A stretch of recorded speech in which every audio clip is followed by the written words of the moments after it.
Me corresponde hablarles sobre un tema que llamó mi atención en la reforma realizada en el año 2014, dado que la eliminación de este beneficio afectó a sectores que desde mi punto de vista son vulnerables, tales como las instituciones educativas y las instituciones religiosas.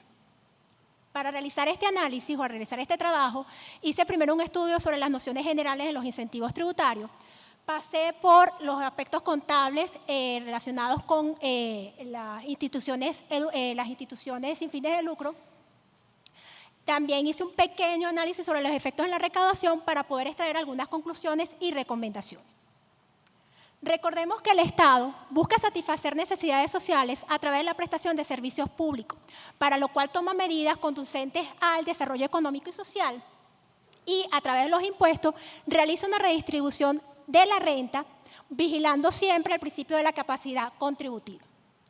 Los impuestos, siendo la manifestación de la potestad tributaria más importante del Estado, tiene tres funciones principales.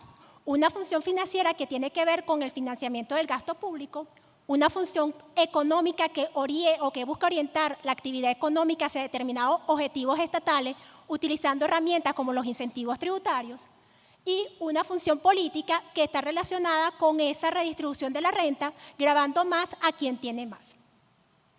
En el ejercicio de esa función económica, los estados pueden realizar ajustes a determinada categoría de personas, ya sea por razones económicas o de interés público. Es así como nacen los incentivos tributarios, que han sido denominados como un beneficio económico otorgado de manera directa o indirecta, con la finalidad de desarrollar una actividad predominantemente económica conducente al desarrollo económico y social del país. Los incentivos tributarios tienen una serie de ventajas en su utilización. En primer lugar, como ya le mencionamos, expanden una actividad económica, permiten el desarrollo económico-social, también permiten eliminar ciertas desigualdades, pero en su utilización los estados deben resguardar los elementos relacionados con la disminución de sus ingresos y la violación al principio de igualdad. Cuando estudiamos los antecedentes de este beneficio en particular, encontramos que en las primeras leyes de impuestos sobre la renta, el beneficio estaba bajo el tipo exoneración a las rentas que tuvieran este tipo de entidades relacionadas con su actividad y que ese beneficio no era extensivo a otro tipo de renta. Recordemos que en estos primeros tiempos nuestro sistema estaba bajo el sistema cedular. Después fue modificado al tipo exención sujeto a una condición. Entendemos que el objeto de este beneficio está relacionado con la ausencia de capacidad contributiva de este tipo de entidades. Y si las mismas son gravadas, la exacción sería injusta y confiscatoria. Recordemos que el hecho imponible está sujeto a una condición económica, porque el hecho imponible en sí es un hecho económico. De allí que tenemos que analizar si en estas entidades surge ese hecho económico capaz de generar riqueza y por ello debemos entender lo que es una entidad sin fines de lucro, las cuales se caracterizan porque no tienen un móvil económico, porque no tienen un interés propietario y porque la mayoría de sus ingresos provienen de donaciones. De allí que el contenido económico necesario para hacer surgir ese hecho imponible no existiría en estas instituciones. Además, recordemos que en materia de impuestos sobre la renta, el hecho imponible está ligado a una serie de circunstancias o hechos relacionados con la realización de actividades económicas, prestación de servicios pecuniarios, y en este tipo de entidades no existiría ese hecho imponible, por lo que estas entidades han tenido que enfrentarse a esta primera dificultad, determinar cuál sería el hecho imponible gravable en materia de impuestos sobre la renta. También, cuando analizamos los ingresos encontramos que, como dijimos, provienen en su mayoría de donaciones y en otros casos son de difícil determinación, tal como pasa con las donaciones anónimas, las donaciones en especie o, vamos a poner un ejemplo más crítico, las colectas que hacen las iglesias. En cuanto a los gastos, la mayoría de estas instituciones realizan gastos que no cuentan con el soporte adecuado desde el punto de vista tributario. Todo esto hace difícil levantar un estado financiero o información financiera fidedigna a los efectos de la determinación del impuesto sobre la renta. Entendemos o estudiamos que este tipo de instituciones también presentan estados financieros, comprendidos por el estado de situación financiera, el estado de flujo de efectivo y un estado denominado cambios en los activos netos. Como podemos ver, no existe un estado de resultados, porque como ya dijimos, no buscan una manifestación, estas entidades no generan riqueza.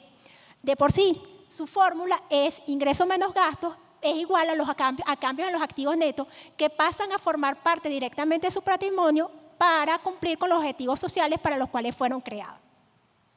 En este punto es importante recordar que este beneficio estaba sujeto a una condición que era el permiso de la administración tributaria para el goce del mismo.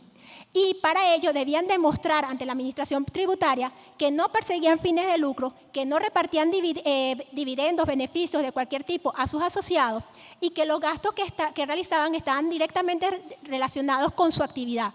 De allí que no entendemos la posición del Ejecutivo de eliminarle el beneficio si la potestad de otorgarlo o de revocarlo estaba en manos de la administración tributaria. Cuando analizamos los efectos en la recaudación, encontramos, tomando como base la información que suministra el CENIAD en su portal, encontramos que la diferencia entre la recaudación tributaria no petrolera entre el año 2016 y el año 2015 es de apenas un 1.60 puntos.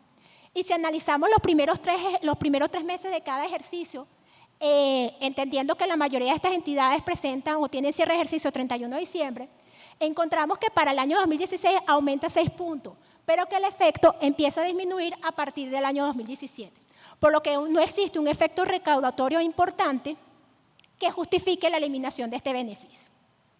En función de esto, me permito extraer estas siguientes conclusiones.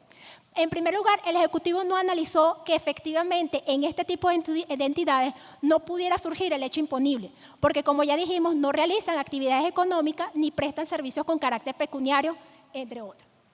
También, si no generan riqueza, se estaría violando el principio de la capacidad contributiva. Y por último, no existen unos efectos recaudatorios importantes que justifiquen el beneficio. Es por ello que nos permitimos recomendar la reincorporación del beneficio en una futura reforma, manteniendo el control de la administración tributaria para el goce del beneficio y para que en su rol fiscalizador pueda controlar que este tipo de instituciones cumplan con los requisitos para que fueron otorgados